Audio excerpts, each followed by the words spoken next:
ഇന്റർവ്യൂവിൽ വന്നിരുന്നിട്ട് പ്രിയദർശിനി മാനുവൽ ആവേണ്ട കാര്യം അവർക്കില്ലല്ലോ. അവർ ബേസിലും നസറിയായിട്ട് ഇരുന്നാൽ പോരെ. ഈ ഐഡിയ ഇങ്ങനെ പലരോടും പറയും, എൻ്റെ ഫ്രണ്ട്സിനോടൊക്കെ പറയുമ്പോഴാണെങ്കിലും അവർക്കൊക്കെ ഒരു റിയൽ ഇൻസിഡൻറ്റ് പറയാനുണ്ട്.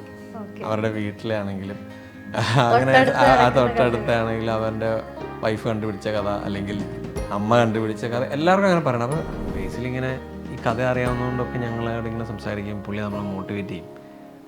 ഈ സിനിമ നടക്കേണ്ട സിനിമയാണ്. പുള്ളിക്ക് ഇഷ്ടമായിരുന്നു. ഇത് സിനിമയെ കാണണമെന്ന് പുള്ളി ആസ് എൻ ഓഡിയൻസ് പുള്ളി ഇഷ്ടപ്പെടുന്നു. ഇതൊരു കംപ്ലീറ്റ്ലി ഇതൊരു ഫീമെയിൽ ഡിറ്റക്റ്റീവ് സിനിമയായിട്ട് അവതരിപ്പിക്കുമ്പോഴും ഞാൻ അതിനോട് പറഞ്ഞൊരു പോയിന്റ്, ഇത് കംപ്ലീറ്റ്ലി ഒരു സ്ത്രീപക്ഷ പടമായിരിക്കണം എല്ലാ അർത്ഥത്തിലും. ആക്ച്വലി മാനുവലിൻ്റെ മാനിപ്പുലേഷൻ എന്നുള്ള പേരിടാൻ തന്നെ കാരണം അതാണ്, മാനിപ്പുലേഷൻ. ഗുരുഹമന്താസം എന്ന് പറയുന്ന സിനിമയുടെ തന്നെ മറ്റൊരു ഐഡിയ ആണ്.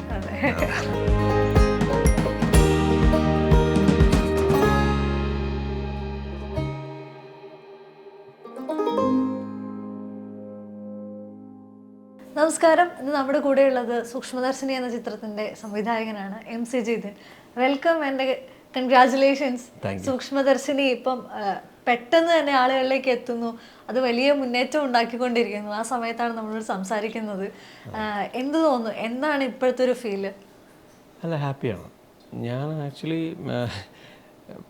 പ്രൊഡക്റ്റിൽ ഹാപ്പിയാണ്, ഞാൻ സ്ക്രീൻ പ്ലേയിൽ ഹാപ്പിയാണ്. ആ കണ്ടന്റ് ഉണ്ടാക്കിയപ്പോഴേ എനിക്ക് ഹൈ ഉണ്ടായിരുന്നു. പിന്നെ ഓഫ് കോഴ്സ് ഇങ്ങനെ ഏറ്റെടുക്കുമെന്ന് ഞാൻ വിചാരിച്ചിട്ടില്ല. ഓക്കെ, ഇതിൻ്റെ പ്രൊഡക്ഷൻ ഹൗസ് ആരാണ് ഇത് പ്രൊഡക്ഷനിലേക്ക് വരുന്നത്, അവർക്കൊരു വളരെ ഫീസിബിൾ ആയിട്ടുള്ളൊരു പ്രൊഡക്റ്റ് ആയിരിക്കണം, എന്നുവെച്ചാൽ വയബിൾ ആയിരിക്കണം പ്രൊജക്റ്റ് വൈസ്. ആ ഒരു ചിന്തയിലാണ് ഈ സിനിമ ഉണ്ടായതൊക്കെ. അതാണ്. അപ്പോൾ അതിൽ എല്ലാവരും ഹാപ്പിയാണെന്നുള്ളതിൽ ഞാൻ ഹാപ്പിയാണ്. ഈ റിലീസിന് തൊട്ട് തലേ ദിവസം ഉണ്ടായിരുന്ന ഒരു പോസ്റ്റ് ഉണ്ടായിരുന്നു, വളരെ വൈകാരികമായിട്ട് എഴുതിയതാണെന്ന് എനിക്ക് ഫീൽ ചെയ്തു. സൂക്ഷ്മദർശിനിയുടെ സ്ക്രിപ്റ്റ് ഒക്കെ കാണിച്ചുകൊണ്ട് അതിനകത്ത് പറയുന്നുണ്ട് 6 വർഷത്തെ ഒരു ജേണിക്ക് ശേഷം ഇങ്ങനെ ഒരു പ്രൊഡക്റ്റ് വരുന്നു എന്ന് പറയുന്നുണ്ട്. ആ ഒരു ട്രാവലിൽ റിഫൈൻഡ് ആവുന്ന ഒരു ഡയറക്ടർ അല്ലേ. ഇപ്പം നോൺസെൻസ് ഫസ്റ്റ് സിനിമയിൽ വരുന്ന ഒരു MC അല്ല സൂക്ഷ്മദർശിനിയിലെ MC എന്ന് തോന്നിയിട്ടുണ്ടാവാൻ, അങ്ങനെ ഉണ്ടാവാമായിരിക്കുമല്ലോ. ആ ഒരു ജേർണിയിൽ ഉണ്ടായിട്ടുള്ള മാറ്റങ്ങൾ പുതിയ പ്രൊഡക്ഷൻ ഹൗസിലേക്ക് വരുമ്പം അതിന്നുണ്ടാവുന്ന ലേണിങ്, അത് എത്രത്തോളം ഇൻഫ്ലുവൻസ് ചെയ്തിട്ടുണ്ട്? ഞാൻ ബേസിക്കലി നല്ലൊരു ലേണർ ആണെന്നൊരു വിശ്വാസം എനിക്കുണ്ട്. ഞാൻ എല്ലാം തികഞ്ഞ ആരും ഇല്ല. നമ്മൾ പഠിച്ചിട്ട് തന്നെയാണ് നമ്മൾ ആ ഫോമിലേക്ക് എത്തുള്ളൂ. ഇപ്പോഴും ഞാൻ ഒരുപാട് വീക്കാണ് പല കാര്യങ്ങളിലും. അപ്പോൾ എനിക്കതെല്ലാം ഒന്നുകൂടി റീഡിഫൈൻ ചെയ്യണമെന്ന് എനിക്ക് ആഗ്രഹമുണ്ട്. പക്ഷേ എൻ്റെ വീക്ക് പോയിൻറ്റ്സ് എനിക്ക് നന്നായിട്ട് അറിയാം. അപ്പോൾ എനിക്ക് ഡിറൈവ് ചെയ്യാൻ പറ്റിയിട്ടുണ്ട്. ഞാൻ എന്താണ്, എൻ്റെ ടാലൻറ്റ് എന്താണ്, അല്ലെങ്കിൽ എൻ്റെ വീക്ക് പോയിൻറ്റുകൾ എന്താണ്. അതുകൊണ്ടാണ് ഞാൻ റൈറ്റിങ്ങിലാണെങ്കിലും എല്ലാം എനിക്കൊരാൾ എൻ്റെ കൂടെ, ഈ പോയിന്റിൽ എനിക്കൊരാൾ വേണം, ഈ പോയിന്റിൽ എനിക്കൊരാൾ വേണം, ദാറ്റ്സ് വീക്ക് പോയിന്റ്. അപ്പോൾ അങ്ങനെയാണ് ഞാൻ എപ്പോഴും വർക്ക് ചെയ്തില്ല. നോൺസെൻസിലാണെങ്കിലും അങ്ങനെയാണ്. ഞാനിപ്പോഴും വിശ്വസിക്കുന്നത് നോൺസെൻസ് എന്ന് പറഞ്ഞ സിനിമ ചെയ്യാൻ പറ്റിയത് കൊണ്ട് മാത്രമാണ് സൂക്ഷ്മദർശിനി ഉണ്ടായത്. അല്ല, ഞാൻ ഇങ്ങനെ ഒരു സിനിമ ചിന്തിക്കില്ല. എനിക്ക് തോന്നുന്നു തുടക്കത്തിൽ നമ്മൾക്ക് ഉണ്ടാകുന്ന ഒരുപാട് കൺസെപ്റ്റുകൾ ആദ്യ സിനിമ നമ്മളെ പൊളിക്കും. ഇപ്പൊ പലരും പറഞ്ഞു കേൾക്കാറുണ്ട്, ആദ്യത്തെ സിനിമ ആയിരിക്കില്ല ഒരു സംവിധായകന്റെ ഏറ്റവും മികച്ച സിനിമ, രണ്ടാമത്തെയോ മൂന്നാമത്തെയോ ആയിരിക്കാം, അവിടുന്ന് മാറും എന്ന് പറയുന്നത്. അപ്പൊ ഈ മാർക്കറ്റിനെ കൂടെ അറിയാ, പ്രൊഡക്ഷൻ ഹൗസുകളെ കൂടെ അറിയാന്ന് പറയുന്ന ഒരു ഫാക്ടർ. തീർച്ചയായിട്ടും. ഇപ്പം ഞാൻ നോൺസെൻസ് ചെയ്യുമ്പോൾ ആക്ച്വലി ആ കഥ ആലോചിക്കുന്നത് എൻ്റെ വളരെ ചെറിയ പ്രായത്തിലാണ്. ഞാൻ 20s ഒക്കെ ആവുന്നുള്ളൂ. ഐ മീൻ ഒരു 19, 18 ആ ഒരു ഏജിൽ ശരിക്കും ആ ഐഡിയ വന്നിട്ടുണ്ട്. അപ്പോൾ 20s ഒരു തോട്ടാണത്. പക്ഷേ 30s തോട്ടാണ് സൂക്ഷ്മദർശിനി. അപ്പോൾ ആ വ്യത്യാസം എൻ്റെ മെച്യൂരിറ്റിയിലും ഉണ്ടാവും. അപ്പോൾ ഞാൻ ഇനിയും ലേൺ ചെയ്യുമ്പോൾ, ഞാൻ കൂടുതൽ മനസ്സിലാക്കുമ്പോൾ എൻ്റെ സിനിമ നമ്മുടെ ബേസിക് പെർസ്പെക്റ്റീവ് ആണല്ലോ സിനിമയിലും വരുന്നത്. ആ പെർസ്പെക്റ്റീവ് ചേഞ്ചസ് എല്ലാത്തിലും ഉണ്ടാവും. പക്ഷേ എനിക്ക് നോൺസെൻസിലും സൂക്ഷ്മദർശിനിയിലും ഞാൻ ചെയ്തിട്ടുള്ള ഓരോ വർക്കിലും എൻ്റേതായിട്ടുള്ള പെർസ്പെക്റ്റീവ്സ് ഉണ്ടെന്ന് തന്നെയാണ് ഞാൻ വിശ്വസിക്കുന്നത്. ഒരു കോഴ്സ് ഉണ്ട് രണ്ടിലും, അങ്ങനെ എനിക്ക് ഫീൽ ചെയ്തിട്ടുണ്ട്. നോൺസെൻസിൽ പറയുമ്പം ഒരു കുട്ടിയുടെ പെർസ്പെക്റ്റീവിലുള്ള ആ ലോകം, അവനുണ്ടാവുന്ന ചേഞ്ചസ്, ആ കാര്യങ്ങളുണ്ട്. ഇതിനകത്തേക്ക് വരുമ്പോൾ നേരെ സ്വഭാവം തിരിച്ചാണെങ്കിൽ പോലും it is talking about a cause. ആ ഒരു തീരുമാനം, എൻ്റെ സിനിമകൾ ഇത് സോഷ്യൽ ഇമ്പാക്ട്ഫുൾ ആയിരിക്കണം എന്നൊരു ആഗ്രഹം എനിക്കുണ്ട്. ഞാൻ കാണാൻ ആഗ്രഹിക്കുന്നതും അങ്ങനത്തെ സിനിമകളാണ്. ഈവൻ ഹിച്ച്കോക്കിനെ ഞാൻ ഇഷ്ടപ്പെടുന്നത് അതുകൊണ്ടാണ്. ആക്ച്വലി ഹിച്ച്കോക്ക് ഒരു ത്രില്ലർ പറയുമ്പോൾ വെറുതെ ആയിരിക്കില്ല. ഇപ്പോൾ റിയർ വിൻഡോ പോലും ആ കാലഘട്ടത്തെ ഭയങ്കരമായിട്ട് അടയാളപ്പെടുത്തുന്നുണ്ട്. അവിടുത്തെ എക്കണോമിക് ക്രൈസിസ് അങ്ങനെ സോഷ്യലി ഇമ്പാക്ട്ഫുൾ ആണ് ഭയങ്കര പുള്ളിയുടെ എല്ലാ സിനിമകളിലും ആ കോസുകൾ വരുന്നത്. എനിക്കതുപോലെ ജോർദാൻ പെലിയുടെ ഗെറ്റ് ഔട്ട് പറയുന്നത് ഒരു കോമൺ ത്രില്ലറല്ല. അത് എത്രത്തോളം അതിൽ പൊളിറ്റിക്സ് സംസാരിക്കുന്നുണ്ട്, അത് എത്രത്തോളം നമുക്ക്, അതുകൊണ്ട് അത് സ്റ്റാൻഡ് ഔട്ട് ചെയ്യും കാലങ്ങൾ. ഐ മീൻ ഒരു ബേസിക് കണ്ടുപോകുന്ന ഒരു ത്രില്ലറിനപ്പുറത്തേക്ക് നമ്മൾ എന്തോ ഒന്ന് സ്പർശിച്ച പോലെ ഒരു ഫീല് എനിക്ക് അങ്ങനെ ഉണ്ടാവണം. ഉണ്ടായി വരുന്നതായിരിക്കാം ആക്ച്വലി, നമ്മളുടെ ഉള്ളിലെ പെർസ്പെക്റ്റീവ് അങ്ങനെ വരുന്നതായിരിക്കാം റൈറ്റിങ്. എൻ്റെ ഏറ്റവും ഇഷ്ടമുള്ള ഏരിയ റൈറ്റിംഗ് ആണ്. ഞാൻ ഏറ്റവും കൂടുതൽ എൻജോയ് ചെയ്യുന്ന പ്രോസസ്സും ഈ കണ്ടന്റ് ഉണ്ടാക്കുമ്പോഴാണ്. കണ്ടന്റ് ഉണ്ടാക്കുമ്പോൾ കിട്ടുന്ന ഹൈ എനിക്ക് വേറൊരു സമയത്തും കിട്ടാറില്ല ആക്ച്വലി. അതുണ്ടായി വരുവാണല്ലോ. ഈ ആക്ച്വലി ഒരു ഹിച്ച്കോക്കിയൻ ഡ്രാമയിലേക്ക് ഒരു സത്യൻ അന്തിക്കാട് നരേറ്റീവ് വരിക എന്ന് പറയുന്നത് like even for a movie buff ആൾക്കതൊരു ക്രേസി ഐഡിയ ആണ്. ഓഫ് കോഴ്സ് ലൈക്ക് നമ്മൾ രണ്ടും കണ്ടിട്ടുള്ള, രണ്ടും ആസ്വദിച്ചിട്ടുള്ള ഒരു ഓഡിയൻസ് തന്നെയാണ് കേരളത്തിൽ ഉണ്ടാകുന്നത്. പക്ഷെ ഇതിനെ രണ്ടിനെയും കൂടെ ക്ലബ് ചെയ്യുക എന്ന് പറയുന്നത് ഇറ്റ്സ് ലൈക്ക് പലപ്പോഴും നമുക്കതിനൊരു ക്രേസി ഐഡിയ ആയിട്ട് തന്നെയാണ് ഫീൽ ചെയ്യാറുള്ളത്. എന്താണ് ഇതിൽ രണ്ടിലും കണക്ട് ചെയ്യാനായിട്ട് തോന്നിച്ച ഫാക്ടേഴ്സ്? അല്ല, രണ്ടിലും കുറേ കോമൺ എലമെൻറ്റ്സ് എനിക്ക് ഫീൽ ചെയ്തിട്ടുണ്ട്. കാരണം ഗ്രൗണ്ടഡ് ആണ്. സത്യൻ അന്തിക്കാട് സിനിമകളിലെ ക്യാരക്ടേഴ്സ് ഭയങ്കര ഗ്രൗണ്ടഡ് ആണ്, നമുക്ക് ഹൈലി റിലേറ്റബിൾ ആണ്. നമ്മൾ കേരളത്തിൻ്റെ എക്കണോമി തന്നെ മിഡിൽ ക്ലാസ് മെജോറിറ്റി ഉള്ള ഒരു എക്കണോമിയാണ്. അതുകൊണ്ടായിരിക്കാം പുള്ളിയുടെ സിനിമകൾ കൂടുതൽ മലയാളികൾക്ക് ഭയങ്കര റിലേറ്റബിൾ ആണ്. ആ ഗ്രൗണ്ടഡ് ഫീൽ ഹിച്ച്കോക്ക് സിനിമകൾക്കുണ്ട്. ഭയങ്കര ക്യാരക്ടേഴ്സ് ഗ്രൗണ്ടഡ് ആണ്, റിയൽ വേൾഡിൽ സംഭവിക്കുന്നതാണ്. അപ്പോൾ അതുകൊണ്ട് അതിൻ്റെ ജോണർ മാത്രമേ ഞാൻ പ്ലേസ് ചെയ്യുന്നുള്ളൂ. ജോണർ കൊളാബ് ആണ് ബേസിക്കലി സംഭവിക്കുന്നത്. ഇപ്പോൾ വേൾഡ് റിലേറ്റബിൾ ആണ്. സിനിമയുടെ പ്രിമേസ് അതാണ്. ഇങ്ങനെ ഈ രീതിയിലായിരിക്കണം അന്വേഷണവും, ഈ രീതിയിലായിരിക്കണം നമ്മളുടെ കാര്യങ്ങൾ ഗ്രൗണ്ടഡായി നിൽക്കേണ്ടത്. അല്ലാതെ ഒരു പോലീസ് ഇൻവെസ്റ്റിഗേഷൻ ആവരുത്. നമുക്ക് എല്ലാവരുടെയും വീട്ടിലെല്ലാവർക്കും റിലേറ്റ് ചെയ്യാൻ പറ്റുന്ന. ഞാൻ ആക്ച്വലി കഥ ഇങ്ങനെ ഈ ഐഡിയ ഇങ്ങനെ പലരോടും പറയും, എൻ്റെ ഫ്രണ്ട്സിനോടൊക്കെ പറയുമ്പോഴാണെങ്കിലും അവർക്കൊക്കെ ഒരു റിയൽ ഇൻസിഡൻറ്റ് പറയാനുണ്ട്. അവരുടെ വീട്ടിലാണെങ്കിലും അങ്ങനെ തൊട്ടടുത്താണെങ്കിലും അവൻ്റെ വൈഫ് കണ്ടുപിടിച്ച കഥ അല്ലെങ്കിൽ അമ്മ കണ്ടുപിടിച്ച കഥ എല്ലാവർക്കും അങ്ങനെ പറയണം. അപ്പോൾ ഇതിൻ്റെ ഒരു യൂണിവേഴ്സാലിറ്റി എനിക്ക് ബേസിക്കലി ഫീൽ ചെയ്തിട്ടുണ്ട്. ഈ ഒരു ലൊക്കേഷൻ ഉണ്ടാക്കിയെടുക്കുന്നത് എനിക്ക് തോന്നുന്നു ലൊക്കേഷൻ തന്നെ അതിലൊരു കഥാപാത്രമാണ്, സിനിമയിലൊരു മേജർ കഥാപാത്രമാണ്. അതെ, ഇത് കഥ എഴുതുന്ന സമയത്ത് തന്നെ കൊണ്ടുവരിക എന്ന് പറയുന്നത് ഇറ്റ്സ് എ ഡിഫിക്കൽട്ട് ടാസ്ക്. ഇങ്ങനെ ഇന്ന സ്ഥലങ്ങളിൽ ഇന്ന വീടുകൾ ഉണ്ടാവുന്നു, അവിടേക്ക് ആളുകൾ ഇന്ന ദൂരത്തിൽ നോക്കുന്നു, അത് കഥയിലേക്ക് കൊണ്ടുവരിക എന്ന് പറയുന്നത് അത് ഒരു വിഷ്വൽ പോലും അല്ല, നമ്മൾ എഴുതുന്ന ഒരു ഫാക്ടറാണ്. അതിലേക്ക് കൊണ്ടുവരിക എന്ന് പറയുന്നത് ഒരു ശ്രമകരമായിട്ടുള്ള പരിപാടിയല്ലേ? അതെ, ഞാൻ നോൺസെൻസിൻ്റെ സ്ക്രീൻ പ്ലേയിലും ഫസ്റ്റ് പേജ് ആ സ്ഥലത്തിൻ്റെ മാപ്പാണ് ആക്ച്വലി. എനിക്ക് ആ സ്ഥലത്തിൻ്റെ ഡിസ്റ്റൻസും ഈ പറയുന്ന പോലെ അത് കറക്റ്റ് ആയിരിക്കണം ആ മാപ്പെന്ന് എനിക്കൊരു നിർബന്ധ ബുദ്ധി ഉണ്ടായിരുന്നു. നോൺസെൻസ് വർക്ക് ചെയ്യുമ്പോഴും അങ്ങനെ തന്നെയായിരുന്നു. അതൊന്നുമല്ല, ലോജിക്കലി കറക്റ്റ് ആവാൻ വേണ്ടിയിട്ട് ഉള്ളൊരു ശ്രമമാണ്. ഈ സിനിമയ്ക്ക് അത് ഭയങ്കര പ്രാധാന്യമുണ്ട്. ഈ വീട്ടിൽ നിന്ന് നോക്കിയാൽ ഇങ്ങനെ കാണണം, ആസ്മയുടെ വീട്ടിൽ നിന്ന് നോക്കിയാൽ ഈ പോർഷൻ ആയിരിക്കണം കാണേണ്ടത്, സുലുവിന് വിഷൻ കട്ടാവുന്ന മൊമെൻ്റ് ഉണ്ട്, അങ്ങനെ തോമസ് ഏട്ടൻ്റെ വീട്ടിൽ നിന്ന് ഇങ്ങനെ ആ ലുക്ക്. അതുകൊണ്ട് ഞങ്ങളുടെ സൂക്ഷ്മദർശിനിയിലാണെങ്കിലും സ്ക്രീൻ പ്ലേ ഞാൻ കൊടുക്കുമ്പോൾ ഫസ്റ്റ് പേജ് ഈ മാപ്പാണ്. അപ്പം തിരിച്ച് എന്തെങ്കിലും സംശയം ഉണ്ടെങ്കിൽ നമുക്ക് അതിലേക്ക് വരാൻ വേണ്ടിയിട്ട്. അപ്പം ആ വേൾഡിന് അത്ര പ്രാധാന്യം ഉണ്ടെന്ന് വിശ്വസിക്കുന്ന ഒരാളാണ്.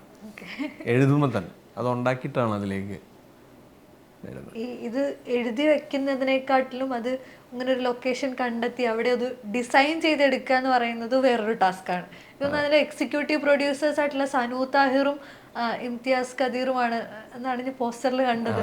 അപ്പം അവരുടെ ഒരു ഇതില്ലേ ലൈക്ക് ഇൻപുട്ട് ഉണ്ടാവില്ല, അങ്ങനെ ഒരു സ്പേസ് സെറ്റ് ചെയ്യുക, അതിലേക്ക് വേണ്ട സാധനങ്ങൾ എത്തിക്കുക എന്ന് പറയുന്ന ഒരു ഫാക്ടർ ഉണ്ട്.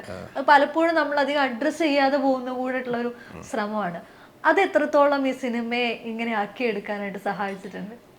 അയ്യോ, അത് ഈ ലൊക്കേഷൻ കണ്ടെത്താൻ വലിയ ടാസ്ക്കായിരുന്നു ആക്ച്വലി. വർഷങ്ങളുടെ തപ്പിയിട്ടും കിട്ടിയില്ല. അവസാനം ആഡൊക്കെ കൊടുത്തു, പത്രത്തിൽ പരസ്യം ചെയ്തു, സോഷ്യൽ മീഡിയ എല്ലാം നമ്മൾ പത്രത്തിലും കൊടുത്തു.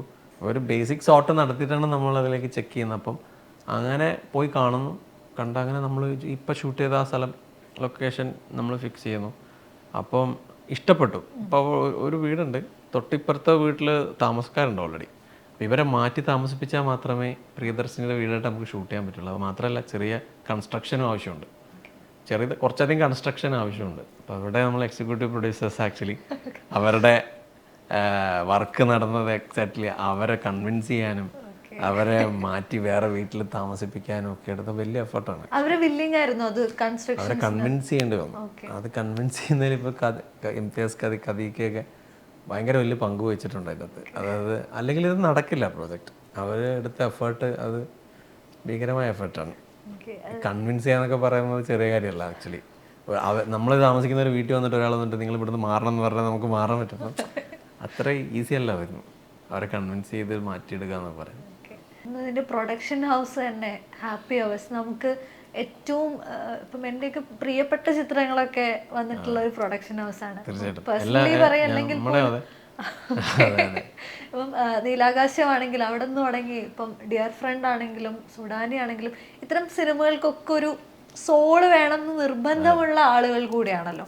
അപ്പൊ അവരിലേക്ക് ഈ കഥ എത്തുന്നത് അവരുടെ കൂടെയുള്ള ഒരു ജേർണി എനിക്ക് പറഞ്ഞറിയിക്കാൻ പറ്റാത്ത അത്രയും എക്സ്പീരിയൻസ് കിട്ടിയിട്ടുണ്ട്. അത് കഴിഞ്ഞ ഒരു 2020 മുതൽ ഞാൻ അവരുടെ കൂടെയാണ് താമസവും ഒക്കെ അവരുടെ കൂടെ തന്നെയാണ്. അപ്പം എനിക്ക് ആ ഒരു 4 വർഷം എനിക്ക് അവിടെ നിന്ന് കിട്ടിയിട്ടുള്ള ബന്ധങ്ങളും അതുപോലെ തന്നെ നോളജും അവരുടെ എക്സ്പീരിയൻസുകൾ ഷെയർ ചെയ്യുമ്പോൾ കിട്ടുന്നതും നമ്മൾ ഷൂട്ടിനെക്കാട്ടിലും ഉപരി നമ്മൾ സ്ക്രീൻ റൈറ്റിംഗ് സമയത്ത് ഒരുമിച്ച് നിൽക്കുമ്പോൾ നമുക്ക് അവരുടെ ഇൻ്റലക്ച്വലും കൂടിയാണ് മനസ്സിലാവുന്നത്. അവരുടെ ആ പാർട്ടാണ് നമ്മൾ ഇന്നാവുന്നത്. അപ്പം ഷൂട്ട് എല്ലാ സിനിമയ്ക്കും ഞാൻ വിശ്വസിക്കുന്നത് ഒരേ പെയിനാണ്. രാവിലെ 6 മണിക്ക് ഇറങ്ങുന്നു, വൈകുന്നേരം എല്ലാത്തിനും ഒരു സെയിം പെയിനുണ്ട്. പക്ഷേ നമ്മൾ അതർ സൈഡ് ഒരു കണ്ടന്റ് വർക്കാവണമെന്നുണ്ടെങ്കിൽ ആ കണ്ടന്റാണ് നന്നാവുണ്ട്. ഷൂട്ടിനെക്കാട്ടിലും ഉപരി കണ്ടന്റ് നന്നാവുമ്പോഴാണ് സിനിമ മൊത്തത്തിൽ എല്ലാവർക്കും വർക്ക് ചെയ്യാൻ പറ്റുള്ളൂ. അപ്പം എനിക്ക് ആ പാർട്ടിൽ അവരുടെ കൂടെ വർക്ക് ചെയ്യാൻ പറ്റി എന്നുള്ളതാണ്. അവരുടെ ഇൻ്റലക്ച്വൽ ഏരിയയിലേക്ക് എനിക്ക് കൂടുതൽ നിൽക്കാൻ പറ്റി. അവരുടെ പേഴ്സ്പെക്റ്റീവ്സിൽ എനിക്ക് നിൽക്കാൻ പറ്റി എന്നുള്ളിടത്ത് അത് ഭയങ്കര വലിയൊരു എക്സ്പീരിയൻസ് ആണ്. പിന്നെ ഹാപ്പി അവേഴ്സിനെ പോലത്തെ ഒരു കമ്പനിക്കാണ് ഈ കണ്ടന്റ് കൺസീവ് ചെയ്യാൻ കഴിഞ്ഞത്. അപ്പം ഇങ്ങനെയൊരു ഫീമെയിൽ ഡിക്റ്റേറ്റീവ് സിനിമ ബുദ്ധിമുട്ടാണ് ആക്ച്വലി. അങ്ങനെ ഒരു ബിസിനസ് വൈസ് ഒക്കെ ആണെങ്കിൽ അതിങ്ങനെ കോൾ എടുക്കുക എന്ന് പറയുന്നത് എല്ലാവർക്കും ചെയ്യാൻ പറ്റില്ല. അപ്പം അവരതിൻ്റെ കൂടെ തന്നെ നിന്നു. പിന്നെ ഞാൻ ഇത്രയും കാലം നിൽക്കുമ്പോൾ എന്നോടും അവർക്കൊരു ഇതുണ്ടായിരുന്നു. അപ്പോൾ നമുക്കിതെന്തായാലും ഇത് ചെയ്തേ പറ്റൂ എന്നുള്ളൊരു ഇത് വന്നു. അപ്പോൾ അത് ഉറപ്പായിട്ടും അത് അവരുള്ളത് കൊണ്ട് മാത്രമാണ് ഈ സിനിമ നടന്നതെന്ന് വിശ്വസിക്കുന്നത് ഞാൻ. ഇതേ കഥ പറഞ്ഞ സമയത്ത് മുന്നേ വേറൊരു അഭിമുഖത്തിൽ പറഞ്ഞൊരു കാര്യം ഓർമ്മ വന്നത്, ബേസിൽ നിങ്ങളുടെ ഫ്ലാറ്റിൽ വരുമായിരുന്നു, അവിടെ വെച്ച് സംസാരിക്കാറുണ്ടായിരുന്നു, ഇപ്പൊ കഥയെ പറ്റി ബേസിൽ അപ്പോഴേ അഭിപ്രായങ്ങൾ ഉണ്ടായിരുന്നു എന്ന് പറഞ്ഞിട്ടുണ്ട്.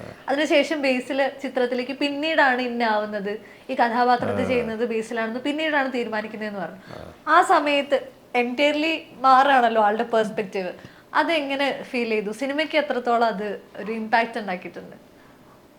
ബേസിൽ ആക്ച്വലി സമീർക്ക് പറഞ്ഞിട്ടാണ് അവൻ ഈ കഥ അറിയാവുന്നത്. പുള്ളി പേഴ്സണലി എനിക്ക് ഈ പറഞ്ഞ പോലെ ഷോർട്ട് ഫിലിം സമയത്ത് വർഷങ്ങൾക്ക് മുമ്പേ പരിചയമുള്ള ഒരാളാണ്. അപ്പോൾ പുള്ളി അവിടെ എൻ്റെ പോസ്റ്റ് പ്രൊഡക്ഷൻ സമയത്തൊക്കെ മിന്നൽ മുരളിയുടെ പോസ്റ്റ് പ്രൊഡക്ഷൻ സമയത്ത് വരുമ്പോൾ ഞങ്ങളവിടെ ഉണ്ട്, ഞാനും ലിബിനും അവിടെ ഉണ്ട്. അപ്പം ബേസിലിങ്ങനെ ഈ കഥ അറിയാവുന്നതുകൊണ്ടൊക്കെ ഞങ്ങളവിടെ ഇങ്ങനെ സംസാരിക്കും. പുള്ളി നമ്മളെ മോട്ടിവേറ്റ് ചെയ്യും. ഈ സിനിമ നടക്കേണ്ട സിനിമയാണ്. പുള്ളി ഹിച്ച്കോക്ക് ഫാനാണ്. അപ്പോൾ ഞാനും അവനും തമ്മിലൊക്കെ സംസാരിക്കുന്നത് ഹിച്ച്കോക്കിൻ്റെ സിനിമകളെക്കുറിച്ചും ഈ ഗ്രൗണ്ടഡ് ആയിട്ടുള്ള ഇപ്പം ഈ പറഞ്ഞ കാര്യങ്ങളൊക്കെ തന്നെ ഞങ്ങൾ ചർച്ച ചെയ്യുന്നത്. ഓരോ സിനിമയെ പറ്റിയും ആ ക്യാരക്ടേഴ്സിനെ പറ്റിയൊക്കെ ചർച്ച ചെയ്യണ്ടേ.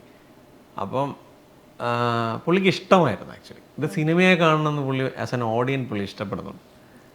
അപ്പോൾ പിന്നെയാണ് ഞങ്ങൾ ആക്ച്വലി നസ്രിയൊക്കെ വരുന്ന സമയത്താണ് പിന്നെ ബേസിലിനെ കുറിച്ച് ചിന്തിക്കുന്നത്. ബേസിൽ ഭയങ്കര എക്സൈറ്റഡ് ആയിരുന്നു ഇത് സിനിമ ചെയ്യാൻ എന്നാണ് ഞാൻ വിചാരിക്കുന്നത്. പുള്ളി പെട്ടെന്ന് ഇന്നായുണ്ട്.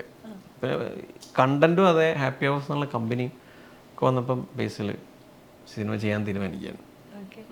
ഈ ബേസിലും നസ്രിയും എന്ന് പറയുന്ന രണ്ട് വലിയ ഫാക്ടേഴ്സിന്റെ കൂടെ തന്നെ ഈ സിനിമയ്ക്ക് ബാക്ക് ചെയ്യാനായിട്ട് ഒരുപാട് ടെക്നീഷ്യൻസ് ഉണ്ട്.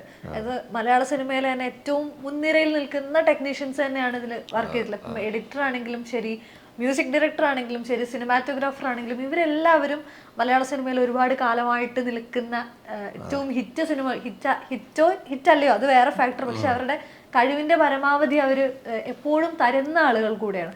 ഈ ഒരു ടെക്നിക്കൽ ടീം വന്നിട്ടുള്ള ഒരു കോൺഫിഡൻസ് ഇല്ലേ, അത് എത്രത്തോളം ഉണ്ടായിരുന്നു? തീർച്ചയായിട്ടും അതും ഭയങ്കര എക്സ്പീരിയൻസ് ആയിരുന്നു ആക്ച്വലി അവരോട് വർക്ക് ചെയ്യാന്ന് പറയുന്നത്. അവരുടെ അടുത്തൊന്നും ഞാൻ ലേൺ ചെയ്യുന്നുണ്ട്. പറയുന്ന പോലെ നമ്മൾ പ്രീയിൽ സമീർക്ക് അവർക്കും അവരുടെ ഒരു വർക്കിംഗ് സ്റ്റൈലിൻ്റെ ആയിരിക്കാം. എനിക്ക് ആദ്യത്തെ അനുഭവമായിരുന്നു എല്ലാവരും ഇന്നായി കഴിഞ്ഞ് ഒരുമിച്ച് വർക്ക് ചെയ്യണം എന്നുള്ളത് പ്രിയയിൽ. അപ്പം എല്ലാ ദിവസവും എന്ന് പറഞ്ഞ പോലെ ശരൺ വരുമായിരുന്നു സിനിമ DOP. ശരൻ്റേതായ നോട്ടുകൾ പ്രിപ്പയർ ചെയ്തിട്ട് വരും. അപ്പോൾ പുതിയൊരു ട്രീറ്റ്മെൻറ്റ് നമുക്ക് കൊണ്ടുവരണമെന്ന് പ്രൊഡക്ഷൻ ഹൗസിന് താല്പര്യമുണ്ട്. അപ്പോൾ ഞങ്ങളെ കൊണ്ട് അവർ ചർച്ച ചെയ്യിപ്പിക്കുമായിരുന്നു എല്ലാ ദിവസവും. ഞങ്ങൾ ഒരു ഓഫീസ് സ്പേസ് പോലെ ഞങ്ങൾ വർക്ക് ചെയ്തിട്ടുണ്ടായിരുന്നു. അപ്പോൾ അതിൽ ചമൻ വരും, ശരൺ ഉണ്ടാവും, എൻ്റെ അസിസ്റ്റൻറ്റ് ഡയറക്ടേഴ്സ് ഉണ്ടാവും. അപ്പം അവരെടുക്കുന്ന റിസർച്ച് വേറെയുണ്ട്, നിബിൻ, ട്വിങ്കിൾ, മിഥുൻ.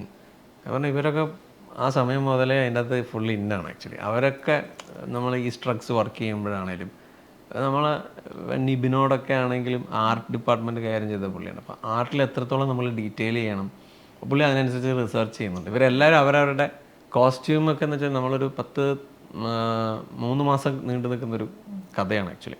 അപ്പോൾ കോസ്റ്റ്യൂമിൻ്റെ കണ്ടിന്യൂറ്റി എന്ന് ഭയങ്കര ഇമ്പോർട്ടൻ്റ് ആയിട്ടുള്ളൊരു സംഭവമാണ് ഇതിൻ്റെ അകത്ത്. അപ്പോൾ ട്വിങ്കിളൊക്കെ ആണെങ്കിലും അതിനെടുക്കുന്നൊരു ഡീറ്റെയിലിംഗ് അവർ നല്ല എഫേർട്ട് എടുത്തിട്ടുണ്ട് ആക്ച്വലി. ഇതിൽ മ്യൂസിക് ആണെങ്കിലും അതെ, ലൈക്ക് ആദ്യം മുതൽ അവസാനം വരെ ഇതിൻ്റെ പുറകിൽ മ്യൂസിക് ഉണ്ടെങ്കിൽ പോലും ആളുകളെ അവിടെ മ്യൂസിക് ഉണ്ട് അല്ലെങ്കിൽ ഒരു ബാക്ക്ഗ്രൗണ്ട് സ്കോർ കൊടുത്ത് നിങ്ങളെ ബൂസ്റ്റ് ചെയ്യുകയാണെന്ന് ആളുകൾക്ക് തോന്നിപ്പിക്കാത്ത വിധത്തിലാണ് അത് പോകുന്നത്. എനിക്ക് തോന്നുന്നു അതിനകത്ത് ക്രിസ്റ്റോ സേവിയർ അത്യാവശ്യം നല്ല രീതിയിൽ വർക്ക് ചെയ്തിട്ടുണ്ട്. നിങ്ങൾ ബുദാപെസ്റ്റിൽ പോയിട്ട് ലൈവ് റെക്കോർഡിംഗ് ഉണ്ടാവുന്നു. അപ്പം അങ്ങനെ ഒരുപാട് ബാക്ക്ഗ്രൗണ്ട് സ്റ്റഡീസ് അതിന് പുറകിൽ വരുന്നുണ്ട്. പല സ്ഥലത്തെയും കോമ്പോസിഷൻസും ഫ്രഷ് ആണ്. ഇപ്പം നമ്മളൊരു ഹോളിവുഡ് സിനിമയിൽ കാണുന്നത് പോലെയുള്ള ഇമ്പാക്റ്റ് ഉണ്ടാക്കുന്ന ഒരു ബാക്ക്ഗ്രൗണ്ട് സ്കോർ തോന്നിയിട്ടുണ്ട്. അത് നിർബന്ധം ഉണ്ടായിരുന്നോ? കഥയുടെ മുകളിലേക്ക് ഇത് നിൽക്കരുത് എന്നുള്ള നിർബന്ധം? അല്ല, ആക്ച്വലി ക്രിസ്റ്റോ ആയിട്ടുള്ള ഒരു കമ്മ്യൂണിക്കേഷനിൽ ഒറ്റ കാര്യം ഞങ്ങൾ ഇത് ചെയ്തിട്ടുള്ളൂ, ഓർക്കസ്ട്രേഷനിലായിരിക്കണം ഇതിൻ്റെ ഒരു പോണ്ടെന്നുള്ളൊരു കാര്യം ഞാൻ ക്രിസ്റ്റോ ആയിട്ടുള്ളൊരു ചർച്ചയിലുണ്ടായത്. ബാക്കിയൊക്കെ ക്രിസ്റ്റോയുടെ തീരുമാനങ്ങളാണ്. ബുദാപെസ്റ്റും ഈവൻ പിന്നെ പുറത്തുനിന്നൊക്കെ ആൾക്കാർ പ്രോഗ്രാം ചെയ്തിട്ടുണ്ട്. അത് ക്രിസ്റ്റോയുടെ കൺവിക്ഷനാണ്, 100% അത് അവൻ്റെ ഇതാണ്. പിന്നെ ക്രിസ്റ്റോയുടെ ഏറ്റവും വലിയ ക്വാളിറ്റി ഫീൽ ചെയ്തത് ആ പുള്ളി അത് ഒരു സാധനം ചെയ്തുകൊണ്ടിരിക്കുമ്പം പുള്ളി അതേ ചെയ്യുള്ളൂ. കുറേ പ്രൊജക്ട്സ് എടുത്തിട്ട് അത് അങ്ങനെ പെട്ടെന്ന് അടിച്ച് തീർക്കുക അങ്ങനെയുള്ളതല്ല. പുള്ളി അതിൽ മാനസികമായും ശാരീരികമായും ഇൻവോൾവ് ചെയ്യുന്നത് നമുക്ക് കാണാൻ പറ്റും. പുള്ളി അതിനനുസരിച്ച് ഇൻസ്ട്രുമെൻറ്റ്സ് ഒക്കെ ഉണ്ടാക്കി പുള്ളി പ്രത്യേക സൗണ്ടിങ് ഒക്കെ ക്രിയേറ്റ് ചെയ്തിട്ടൊക്കെ പുള്ളി ഭയങ്കര എക്സ്പെരിമെൻ്റ് ചെയ്യുന്ന ഒരാളാണ്. എനിക്കത് ഭയങ്കര ഹൈ ആയിട്ട് തോന്നിയിട്ടുണ്ട്. പുള്ളി വളരെ ചെറുപ്പമാണ്, പക്ഷേ പുള്ളി ഭയങ്കര എക്സ്പെരിമെൻ്റ് ചെയ്യാൻ ഭയങ്കര ഇതുള്ളൊരു ആളായിട്ട്. പുള്ളി ബ്രഹ്മയോഗം അങ്ങനെ പുള്ളി കാണിച്ചു തന്നിട്ടുണ്ട് ഞങ്ങൾക്ക്. ബ്രഹ്മയോഗം ചെയ്യുമ്പോൾ ഉണ്ടാക്കിയ ഓരോ എക്യുപ്മെൻറ്റ്സ് വെച്ച് പുള്ളി തന്നെ ഉണ്ടാക്കിയെടുത്ത കുറേ ഇൻസ്ട്രുമെൻസും ഭയങ്കര ഇൻട്രസ്റ്റിംഗ് ആയിട്ടുള്ള ഒരു ഇതാണ് പുള്ളി കൺസീവ് ചെയ്യുന്നത്. അതങ്ങനെ.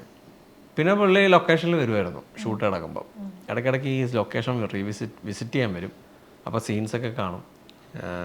സീൻസ് പുള്ളിക്ക് അയച്ചു കൊടുക്കും. അങ്ങനെ 10-25 ദിവസം കഴിഞ്ഞപ്പോൾ ക്രിസ്റ്റോ ഒരു മ്യൂസിക് അയച്ചു തന്നു എല്ലാവർക്കും. അതാണ് എൻ്റെ തീം മ്യൂസിക്. അത് വർക്കായിരുന്നു എല്ലാവർക്കും. നസ്രിക്ക് ഈ കഥ നരേറ്റ് ചെയ്ത് കൊടുത്തിട്ട് അവരിതിനകത്ത് ഇന്നാവുന്ന ഒരു ഫാക്ടർ ഞാൻ പറഞ്ഞു തുടങ്ങി. ഒരു 10-15 മിനിറ്റിനുള്ളിൽ തന്നെ ഇന്നാവുന്ന എനിക്ക് ഫീൽ ചെയ്യുന്നുണ്ടായിരുന്നു റിയാക്ഷൻ ചെയ്യുന്നത്. അപ്പോൾ എനിക്ക് ഒരാളടുത്ത് ഇപ്പോൾ ഞാൻ നിങ്ങളുടെ അടുത്ത് സംസാരിക്കുമ്പോഴാണെങ്കിൽ തന്നെയും നിങ്ങൾ എനിക്ക് തരുന്ന റിയാക്ഷൻ അനുസരിച്ചായിരിക്കും ഞാൻ കൗണ്ടർ സംസാരിക്കും. അപ്പോൾ അത് എന്നാൽ കണ്ടൻറ്റിൽ നിന്ന് വിട്ടു പോകാനും പറ്റില്ല. അപ്പം ഞാൻ അതിനൊരു പെർഫോമിങ് ആർട്ടായിട്ടാണ് കാണുന്നത്. അപ്പം ആ പെർഫോമിങ് ആർട്ട് വർക്കാവണം ആക്ച്വലി. അപ്പം എന്നാൽ നമ്മൾ കണ്ടൻറ്റ് അത് തന്നെ ആയിരിക്കും ചെയ്യണം. എന്നാൽ ചില കാര്യങ്ങൾ വർക്കായാലും നമ്മളത് വിടണം ആക്ച്വലി. അത് അപ്പം ചിലപ്പോൾ പുതിയ കാര്യങ്ങൾ ഉണ്ടാവുകയും ചെയ്യും സ്ക്രീൻ പ്ലേയിൽ തന്നെ. ആ പ്രോസസ്സ് ചിലപ്പം എനിക്കെപ്പോഴും ഇങ്ങനെ പറയുമ്പം പുതിയ അഡീഷൻസ് വരാറുണ്ട്. അപ്പം ഞാൻ അച്ഛൻ്റെ അടുത്ത് ഇങ്ങനെ പറഞ്ഞുകൊണ്ടിരിക്കുമ്പോൾ പുള്ളിക്കാരുടെ റിയാക്ഷൻ വളരെ എനിക്ക് ഭയങ്കര വീണ്ടും സാധനങ്ങൾ വരാൻ ഉള്ളൊരു എനിക്കും ഇത് ചെയ്യുന്നുണ്ട്. അതായത് ഒരാൾ അതിനെ എൻജോയ് ചെയ്യുന്നുണ്ടെന്ന് കാണുമ്പോഴേ അപ്പം എനിക്കും അത് കൊടുക്കാൻ ഉള്ളൊരു എനർജി ഉണ്ടായിരുന്നു. ചില സ്ഥലത്ത് അത് കിട്ടില്ല. ചില സമയത്ത് പെട്ടെന്ന് തീർത്ത് പോകണമല്ലോ, കാരണം ഇയാൾക്ക് വർക്കാവുള്ളതെന്ന് നമുക്ക് തോന്നും. പക്ഷേ ഒരാൾ നമുക്കത് തരുമ്പോൾ നമ്മൾ കൂടുതൽ എനർജി. അപ്പോൾ ഞാൻ നല്ല ടൈം എടുത്തിട്ടാണ് അത് പറഞ്ഞത്. പുള്ളിക്കാരിക്ക് അത് ബോറടിച്ചിട്ടുമില്ല. അപ്പോൾ ഞാൻ അങ്ങനെ പറഞ്ഞു പോയി. പുള്ളിക്കാരി ഇടയ്ക്ക് ചോദ്യങ്ങൾ ചോദിക്കാൻ തുടങ്ങി. അപ്പോൾ ഞാൻ പറഞ്ഞു ഇതിന് പേ ഓഫ് ഉണ്ട്, വരും കാരണം അവസാനം ക്ലൈമാക്സ് ഒക്കെ പറഞ്ഞു കഴിയുമ്പോഴത്തേക്കും പുള്ളിക്കാരി സാറ്റിസ്ഫൈഡ് ആയിരുന്നു. എനിക്ക് എക്സൈറ്റ്മെൻറ്റ് കാണാനുണ്ടായിരുന്നു. വിത്തിൻ ഡേയ്സ് അത് അധികം സമയമൊന്നും എടുത്തില്ല. സമീർക്കെ വിളിച്ചിട്ട് പുള്ളിക്കാരി ചെയ്യുവാണോ നല്ല ഡിസിഷൻ.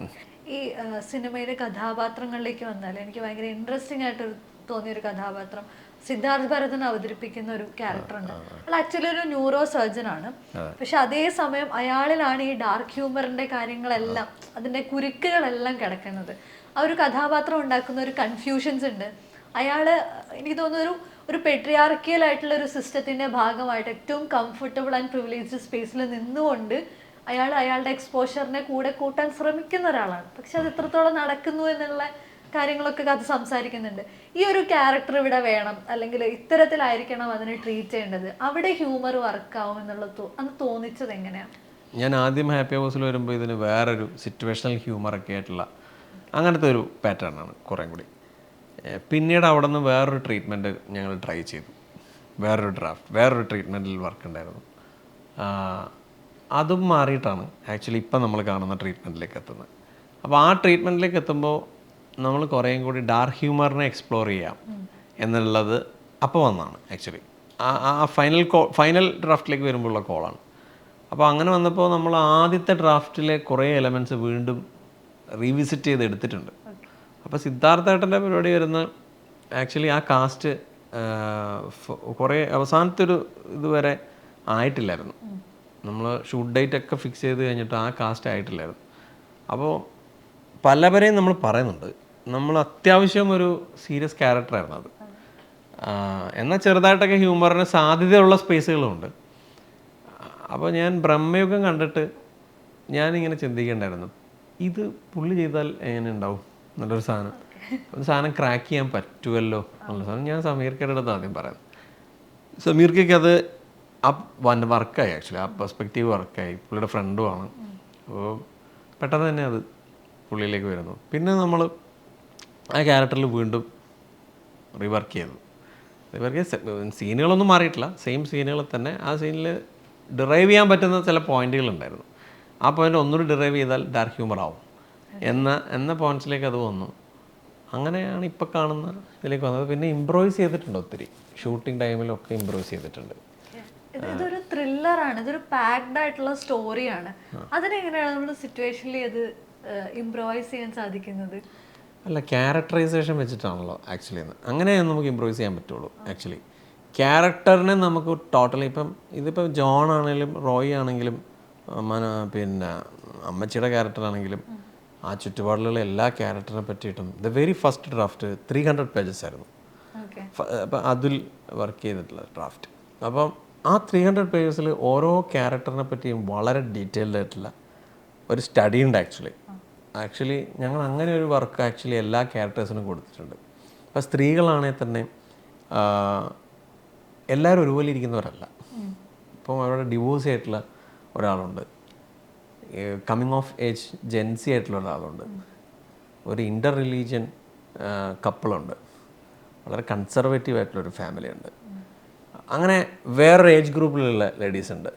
അപ്പോൾ ഇങ്ങനെ നമ്മൾ സൊസൈറ്റി കാണുന്ന വളരെ ഡിഫറൻഷിയേറ്റ് ചെയ്യപ്പെടുന്ന അല്ലെങ്കിൽ പല ഇത് കൺസ്ട്രെയിനിൽ നിൽക്കുന്ന അങ്ങനെ വേണമെന്ന് നമ്മൾ ആദ്യമേ ചിന്തിച്ച കാര്യങ്ങളാണ്. അങ്ങനെ ആയിരിക്കണം അത് വരേണ്ടത്. പിന്നെ ഇതൊരു കംപ്ലീറ്റ്ലി ഇതൊരു ഫീമെയിൽ ഡിറ്റക്റ്റീവ് സിനിമയായിട്ട് അവതരിപ്പിക്കുമ്പോഴും ഞാൻ അതിനോട് പറഞ്ഞൊരു പോയിന്റ്, ഇത് കംപ്ലീറ്റ്ലി ഒരു സ്ത്രീപക്ഷ പടമായിരിക്കണം എല്ലാ അർത്ഥത്തിലും. നമ്മൾ അതിൻ്റെ എന്ത് റീസൺ എടുത്താലും അത് നമ്മൾ എന്തായാലും അങ്ങനെ ഒരു ചലഞ്ച് എടുക്കണം, അങ്ങനെ ഒരു കോൾ എടുക്കുകയാണ് ആക്ച്വലി. നമ്മൾ എന്തായാലും അത് ചലഞ്ച് എടുക്കണം. അപ്പം പിന്നെ നമ്മൾ മാക്സിമം എക്സ്പ്ലോർ ചെയ്യണം ആ പെർസ്പെക്റ്റീവിൽ. അങ്ങനെയാണ് അത് ആദ്യമേ ഉണ്ടായ ആ ഡ്രാമയിൽ അങ്ങനെ ഒന്നാണ്. അവിടെ എനിക്ക് വന്ന ചെറിയൊരു എതിരഭിപ്രായം കൂടെ ഞാൻ പറയുന്നത്, അതിലൊരു സിംഗിൾ മദർ വരുന്നുണ്ട്. Single mother is easily getting exploited അവിടെ. അതായത് ബേസിലിന്റെ കഥാപാത്രം കൊടുക്കുന്ന ട്രാപ്പിലേക്ക് അയാൾക്ക് ഏറ്റവും ഈസി ആയിട്ട് എക്സ്പ്ലോയിറ്റ് ചെയ്യാൻ പറ്റുന്ന ഒരു കഥാപാത്രം കൂടി ആവുന്നുണ്ട്. അതൊരു റോങ് പെർസ്പെക്റ്റീവ് ആവുന്നില്ലേ? ഇല്ല, ആക്ച്വലി എല്ലാവരും അങ്ങനെയാണെന്നല്ല പറഞ്ഞത്. സ്റ്റെഫിക്ക് അങ്ങനെ ഒരു വൾണറബിലിറ്റി ഉണ്ട്, ഒരു ഫാമിലിയുടെ സപ്പോർട്ടില്ല. പുള്ളിക്കാരി അവിടെ വാടകയ്ക്ക് താമസിക്കുകയാണ്. പുള്ളിക്കാരി എപ്പോഴോ പഠിപ്പിച്ച ടീച്ചറിൻ്റെ ഒരു വീട്ടിൽ വാടക താമസിക്കുകയാണ്. അങ്ങനെ എല്ലാവരും അങ്ങനെയാണെന്നും നമ്മൾ പറഞ്ഞിട്ടില്ല. പിന്നെ അത് സ്റ്റെഫി അങ്ങനെയാണ്, സ്റ്റെഫിയുടെ ക്യാരക്ടറിനെയാണ് അങ്ങനെ നമ്മൾ ഡീൽ ചെയ്തിരിക്കുന്നത്. അപ്പം അത് സ്റ്റെഫി അങ്ങനെയാണെങ്കിലും ഒരു മാനുവലിനെ കാണാൻ വെയിറ്റ് ചെയ്ത് നിന്ന ഒരാളുമല്ല. സ്റ്റെഫിയുടേതായ ഐഡൻറ്റിറ്റി ഒക്കെ ഉണ്ട് ആക്ച്വലി. പെട്ടെന്ന് കണ്ടു പോകുമ്പോൾ നമുക്ക് ചിലപ്പോൾ അങ്ങനെ തോന്നുന്നതായിരിക്കും, ഇയാൾ പെട്ടെന്ന് മാനുവൽ ആക്ച്വലി സ്റ്റെഫി അങ്ങനെ നമ്മളാണെന്ന് പറഞ്ഞാൽ പോലും മാനുവൽ ഇസ് ട്രിക്കി ആക്ച്വലി മാനുവലിൻ്റെ മാനിപ്പുലേഷൻ മാനുവൽ എന്നുള്ള പേരിടാൻ തന്നെ കാരണം അതാണ് manipulation is a art of manipulation എന്നുള്ളത് തന്നെയാണ്. അവൻ ആരെയും മാനിപ്പുലേറ്റ് ചെയ്യാൻ അത്ര ഈസിയാണ്.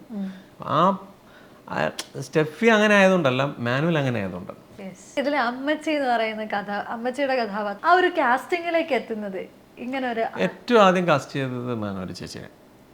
അതായത് ഞാൻ ഈ ഫസ്റ്റ് ഡ്രാഫ്റ്റ് എഴുതിയപ്പോഴും ഞാൻ അതിനോട് പറഞ്ഞത്, ഞാൻ കെട്ടുള്ളാളൻ്റെ മാലാക കണ്ടിട്ട് എന്നിട്ട് പറഞ്ഞു അമ്മച്ചി ഈ പുള്ളിക്കാരിയാണ് കേട്ടോ, മാനുവൽ ചേച്ചിയാണ്. അപ്പോൾ അതാണ് പടത്തിൻ്റെ ഇത്. ഞാൻ ഹാപ്പി ഹവേഴ്സിൽ വരുമ്പോൾ അപ്പോൾ എല്ലാവർക്കും അത് കിട്ടി. ഹാപ്പി ഹവേഴ്സ് ആണെങ്കിൽ ആദ്യം ലോക്ക് ചെയ്ത് പുള്ളിക്കാരിൻ്റെ ഡേറ്റ, കാരണം അതിനപ്പുറത്തേക്ക് അതിനൊരു കാസ്റ്റ് ഇല്ല എന്ന് എല്ലാവർക്കും ഫീൽ ചെയ്തിട്ടുണ്ട്. അപ്പം അത് എല്ലാവർക്കും ഒരേപോലെ ഫീൽ ചെയ്തിട്ടുള്ള ഒരു കാസ്റ്റായിരുന്നു. ഇതിൽ പ്രൊമോ സോങ്ങിലൂടെയാണ് ആളുകൾക്ക് പെട്ടെന്ന് സൂക്ഷ്മദർശിനിയിലെ ഒരു ഐഡിയ കിട്ടുന്നത്. അപ്പോഴും ആളുകൾ ഇതിനൊരു തമാശ പടമായിരിക്കാം എന്നുള്ള രീതിയിലും കാണുന്നുണ്ട്. ഈ സൂക്ഷ്മദർശിനി എന്ന് പറയുന്ന പേരും ഈ പാട്ടിലുള്ള മന്ദഹാസം, തന്ത്രലോകം, ലോകം, ഇത്തരം കൺഫ്യൂസിങ് വരികളും ഒരു ഹുക്കിംഗ് ഫാക്ടറായിരുന്നു. അതിൻ്റെ സെലക്ഷനിലേക്ക് എത്തുന്നത് എങ്ങനെയാണ്? അത് മോസിൻ്റെ കോളാണ് ആക്ച്വലി. മോസിന് കിട്ടിയ സിനിമ പുള്ളി കണ്ടിട്ടാണ് എഴുതുന്നത്. പുള്ളി ഈ പറഞ്ഞ പോലെ ഞങ്ങൾ ആ ഫ്ലാറ്റിൽ എത്ര വർഷങ്ങളായിട്ടുള്ളൊരു ബന്ധമാണ് ആക്ച്വലി. ആ 4 വർഷം ഞങ്ങൾ മോസിന് ഈ സിനിമ കഥ അറിയാമെന്ന് മുതൽ. അപ്പം പുള്ളിയോട് ഈ സബ്ജക്റ്റീവായിട്ടാണ് പുള്ളി എഴുതിയിരിക്കുന്നത്. ദുരൂഹ മന്ദഹാസം എന്ന് പറയുന്ന സിനിമയുടെ തന്നെ മറ്റൊരു ഐഡിയ ആണ്. അത് ആ പാട്ടിൽ നമ്മൾ പിന്നീട് സിനിമ കണ്ടതിന് ശേഷം നോക്കി കഴിഞ്ഞാൽ അതിനകത്ത് പ്രോപ്പർട്ടീസ് ഒക്കെ we can find in the movie actually. അത് മനഃപൂർവ്വം ഹിന്റ് കൊടുക്കും. അല്ല, ഞാൻ ആക്ച്വലി വേറൊരാളാണ് ചെയ്തത് ആ പാട്ട്. ഡൗൺ റോഡൻസ് ചെയ്തത്. പുള്ളി അടിപൊളിയായിട്ട് ചെയ്തിട്ടുണ്ട് അത്. അപ്പോൾ അത് പ്രൊഡക്ഷൻ പുള്ളിയോട് പറഞ്ഞിട്ടുള്ളത് സബ്ജക്റ്റിൽ നിന്ന് പോരുത് എന്നുള്ളതാണ്. അപ്പോൾ ആ ടീമിന് കംപ്ലീറ്റ്ലി നമ്മളൊരു ബേസിക് കട്ട് കാണിച്ചിരുന്നു സിനിമയുടെ. ഇതാണ് ഫിലിം ആക്ച്വലി. അങ്ങനെ കണ്ടിട്ടാണ് അവരതിനെ കൺസീവ് ചെയ്തത്. സിനിമ തിയേറ്ററിലേക്ക് എത്തുന്നു, ഒരുപാട് കാലത്തിന് ശേഷം സ്വന്തം സിനിമ കാണാനായിട്ട് തിയേറ്ററിലേക്ക് എത്തുന്നു, അവിടെ ആളുകളുടെ കൂടെ ഇരുന്നത് കാണുന്നു, അതിന് ആളുകൾ പല രീതിയിൽ റെസ്പോണ്ട് ചെയ്യുന്നുണ്ടായിരിക്കാം, പലതരത്തിലുള്ള അഭിപ്രായങ്ങൾ കിട്ടിയിട്ടുണ്ടായിരിക്കാം. ഒരു സംവിധായകൻ എന്നുള്ള നിലയിൽ ആ തിയേറ്ററിൽ ഇരിക്കുമ്പോൾ അവിടുന്ന് പുറത്തിറങ്ങിയപ്പോഴുള്ളൊരു എക്സ്പീരിയൻസ്, ഏറ്റവും ടച്ചിങ് ആയിട്ട് കിട്ടിയൊരു ഫീഡ്ബാക്ക് എന്തായിരുന്നു? എനിക്ക് ആളുകൾ കൈയടിച്ച് ഇഷ്ടപ്പെട്ടു എന്ന് പറഞ്ഞതിനെക്കാട്ടിലും എന്നെ ഏറ്റവും കൂടുതൽ ഇമോഷണലി ഹൈ ആക്കിയത്, എന്നെ ഈ കഴിഞ്ഞ 6 വർഷം എന്നെ സപ്പോർട്ട് ചെയ്ത കുറേ സുഹൃത്തുക്കളുണ്ട്.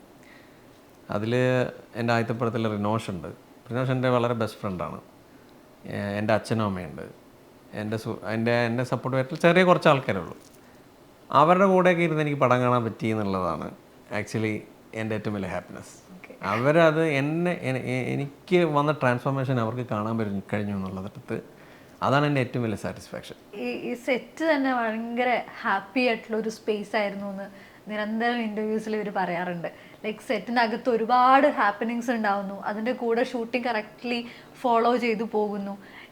ആ ഒരു സ്പേസ് തന്നിട്ടുള്ള ഒരു ലേണിംഗ് പ്രോസസ്സ്, അല്ലെങ്കിൽ ആ സ്പേസിൽ നിന്ന് ഉണ്ടായിട്ടുള്ള ഒരു മാറ്റം എന്തൊക്കെയായിരിക്കും? നസ്രിയ ബേസിൽ ആ സെറ്റിലുള്ളതാണ് ഏറ്റവും വലിയ എനർജി. അപ്പോൾ നമ്മൾ ഇൻ്റർവ്യൂസിലൊക്കെ കാണുന്ന അവരങ്ങനെയാണ് ആക്ച്വലി രണ്ടുപേരും. അപ്പം ഷൂട്ടിനാണെങ്കിലും അവർ അങ്ങനെ തന്നെയാണ്. ഫ്രെയിമിലേക്ക് വന്ന് ഷോട്ട് എടുക്കുമ്പോഴാണ് അവർ പ്രിയദർശിനിയും മാനുവലും ആവുന്നത്. അല്ലാത്ത സമയത്ത് അവർക്ക് പ്രിയദർശിനി മാനുവൽ ആവേണ്ട കാര്യമില്ലല്ലോ. അപ്പോൾ അല്ലാത്ത സമയത്ത് നമ്മളെ ഏറ്റവും കൂടുതൽ സ്ട്രെസ് റിലീഫായിട്ട്, അവരില്ലാത്ത ദിവസം ഭയങ്കര ബോറടിയാണ് ആക്ച്വലി. അവരുള്ളപ്പോഴാണ് അവിടെ ഒരു എനർജിയൊക്കെ ഉള്ളത്. അതിലൊരാളുള്ളപ്പോഴാണ്, രണ്ടുപേരും കൂടെ ഒരുമിച്ചുണ്ടെങ്കിലാണ് അത് കൂടുതൽ എനർജി ആവുന്നത്. അപ്പം നമ്മൾ ആ ഇൻ്റർവ്യൂസൊക്കെ ഹിറ്റ് ആവുന്നു എന്ന് പറഞ്ഞ പോലെ തന്നെ നമുക്കും വർക്ക് ചെയ്യുമ്പോൾ ആ എനർജി ഉണ്ടായിരുന്നു. അപ്പം എന്നോട് ആരും ഇന്നലെ ചോദിച്ചു, ഇൻ്റർവ്യൂസ് ഫ്ലിപ്പായോ വെച്ചാൽ ഇൻ്റർവ്യൂസിൽ അവരിങ്ങനെ ആയതുകൊണ്ട് സിനിമയെ ബാധിക്കുമെന്ന്. അപ്പോൾ ഇൻ്റർവ്യൂവിൽ വന്നിരുന്നിട്ട് പ്രിയദർശിനി മാനുവൽ ആവേണ്ട കാര്യം അവർക്കില്ലല്ലോ. അവർ ബേസിലും നസറിയായിട്ട് ഇരുന്നാൽ പോരെ. അപ്പോൾ ഓഫ് കോഴ്സ് സിനിമയായിട്ടും അവരവരായിട്ട് ഇരുന്ന് നിൽക്കുന്നതാണ്. ഇപ്പം സൂക്ഷ്മദർശിനി പോലെ തന്നെ ഇനി ഒരുപാട് പ്രോജക്റ്റുകൾ ഉണ്ടാവട്ടെ. ആ പ്രോജക്റ്റുകളെല്ലാം മലയാള സിനിമയിൽ എപ്പോഴും ഓർത്ത് വയ്ക്കാൻ പറ്റുന്ന, അല്ലെങ്കിൽ മാർക്ക് ചെയ്ത് പോകാൻ പറ്റുന്ന തരത്തിലുള്ള സിനിമകളാവട്ടെ. ഞാൻ സൂക്ഷ്മദർശിനി ചെയ്തത് കൊണ്ട് എൻ്റെ അടുത്ത സിനിമ നന്നാവണമെന്നില്ല. ഞാൻ ആ കണ്ടന്റ് എത്രത്തോളം നന്നാക്കിയാൽ മാത്രമേ ആ സിനിമ നന്നാവുന്നുള്ള എല്ലാ ബോധ്യവും എനിക്കുണ്ട്. ആക്ച്വലി ഞാൻ അടുത്ത സിനിമ ചെയ്യുമ്പോൾ ഈ എഫേർട്ട് ഇട്ടാൽ മാത്രമേ അത് നന്നാവുള്ളൂ. ആ കണ്ടന്റാണ് ബേസിക്കലി നന്നാവുന്നത്. അപ്പം കണ്ടന്റിൽ നമ്മൾ ഇൻവെസ്റ്റ് ചെയ്യുക എന്നുള്ളതാണ്. കണ്ടൻറ്റിനെ മനസ്സിലാക്കുന്ന പ്രൊഡക്ഷൻ ഹൗസുകൾ ഉണ്ടാവട്ടെ എന്നാണ് ഞാനും ആഗ്രഹിക്കുന്നത്, വ്യക്തികളെക്കാട്ടിലും. Thank you so much. Thank you for this time. Thank U.